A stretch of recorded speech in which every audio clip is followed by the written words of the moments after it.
мынау қазандық агрегаттың схемасы, общий схемасы қазандық агрегаты.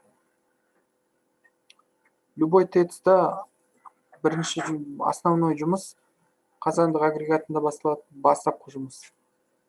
Өткенде бірінші схемада отынды қалай дайындайды, горелкаға қалай әкелетінін айттым. Екінші схемада ол отын қалай тұтанады, мазут керек, мазутты айттым.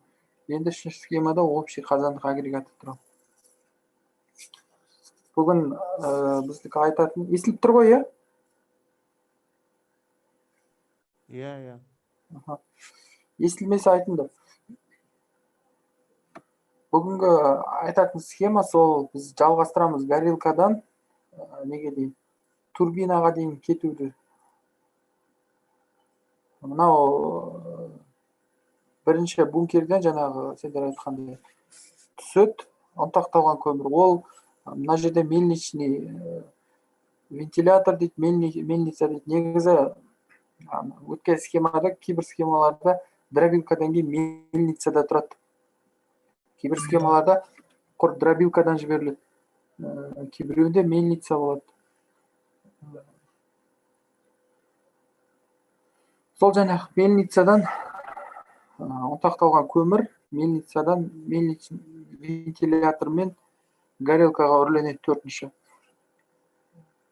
Горелкаға үрлену ол мына жақта 13-ші тұр сендерде. 13-ші сендерде воздухоподогреватель дейді. Ауа қыздырғыш. Ауа қыздырғыш болады.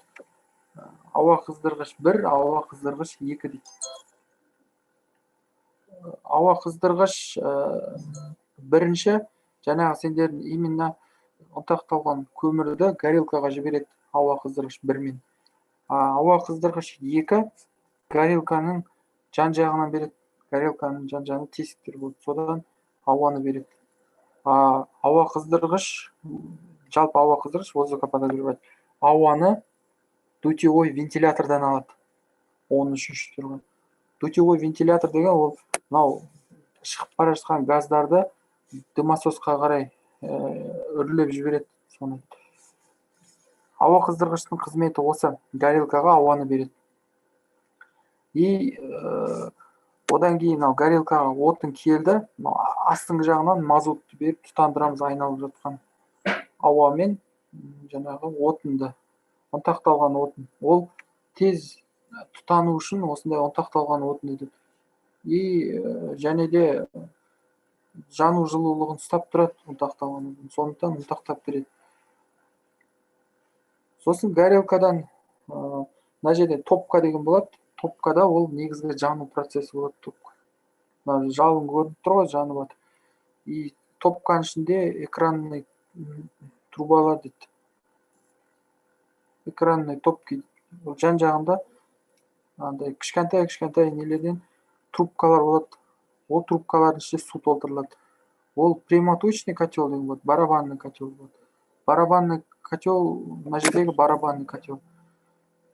Бірінші су жақта 9 экономайзер деп тұрады. Сол экономайзерден келеді.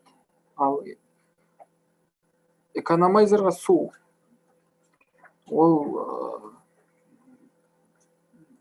деаэрированный су келеді.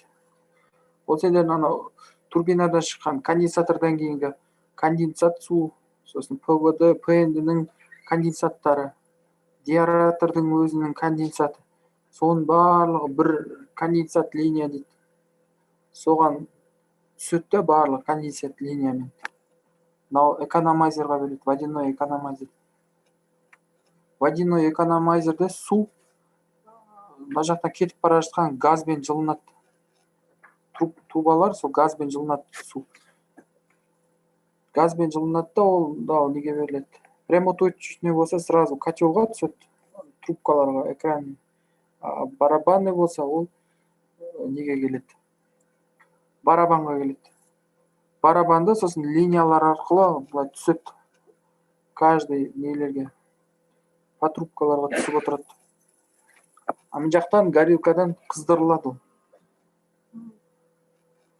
Әртүрлі вот минимальный 500 500 градустан максимальный 1800-2000 градусқа дейін қыздырылады. Сосын ол қыздырылған не бу параперегреватель 8 арқылы турбинаға жіберіледі. Құрамда газ, ол былай қарай газовый трактпен түседі. Пен 9 экономайзерді жылытып өтеді. Сосын 10 воздухоподогреватель, жаңағы сендер анау берілетін ыстық ауа үрлеп бересіңдер ғой, сол ыстық ауа негізі суық ауа тұрады ол жерде. Сол газовый тракттан шыққан газдар жылытып өтеді ананы. Ол жылытады да бұл жаққа неге түсіріледі. Путевой вентилятормен мына жерде не болады? Золоуловительдер. Электрофильтр болады или мокрый золоуловитель деген болады. Екеуі қолданылады астында. Мокрый золоуловительдің жаңағы проценті 97%-ға дейін нетеді, ұстайды. Электрофильтр 99%. Сосын дымосос арқылы неге жіберіледі? Дымовая трубамен шығып кетеді. Мынау күлдің қалдықтары горелкада жанған күл болады, сол астына түседі. Холодный воронкамен 18 багерный насоспен станциядан 15-20 километрге шығарып тастайды.